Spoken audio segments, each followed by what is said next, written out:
এখানে দেখতেই পাচ্ছি যে এখানে সবাই সোনার সংসারের লাইনে দাঁড়িয়ে রয়েছে ইনভিটেশন কার্ডে, তারা এবার ঢুকবে একের পর এক। তো মা একটু টাটা করে নিচ্ছি ইতিমধ্যেই।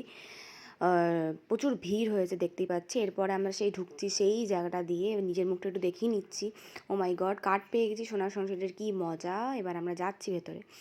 এই যেসব পোস্টার লাগানো, আমি তো নিচে সেলফি টেলফি তুলছি, সেখানে ঢুকছি এবারে। এটা হচ্ছে সেই ডেকোরেশনটা, প্রেজেন্টেশনটা, কি সুন্দর অর্গানাইজড জায়গা, এত আলো, একটু ছবি টবি তুলে নিচ্ছি যতটা পাচ্ছি সম্ভব হচ্ছে। এবার হচ্ছে সেই জায়গাটা যেখানে দেখতে পাই মাঝখানে পুরো ব্রিজ দিয়ে আমরা যাবো এবং পাশে পুরো জলে ভর্তি এবং টুনি লাইট ওপরে ভর্তি সাজানো। এখানে একটা জিনিস হয়, সেটা হচ্ছে এখানে কিছু হাতের শিল্পর দোকান বসে, যেমন হাতের পুতুল, হাতের জুয়েলারি, এগুলোর বসে।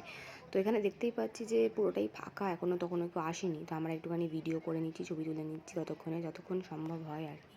ততক্ষণে চলে গেছে আমার মা খাওয়ার কাউন্টারে, যেখানে ছিল ফিশ কাটলেট, চিকেন কাটলেট, পনিরের অনেক আইটেম। এখন ফাঁকা হাতে যতটা পারি এখন খেয়ে নিতে হবে, পরে আর হবে না হয়। তো এরপরে আছে মিষ্টি, এ দেখো কত ধরনের মিষ্টি, খেতে তো দারুণ ছিল। তারপর ছিল পোলাও আর মাংস, এটা হচ্ছে স্ন্যাক্সের ভেতরেই পড়ে। এরপরে আছে ডিনারে দাদা বৌদির বিরিয়ানি, যেটার জন্য আমি খুব এক্সাইটেড। চলো টাটা, দেখা হবে আবার নেক্সট ভিডিওতে, আপাতত এই পর্যন্ত।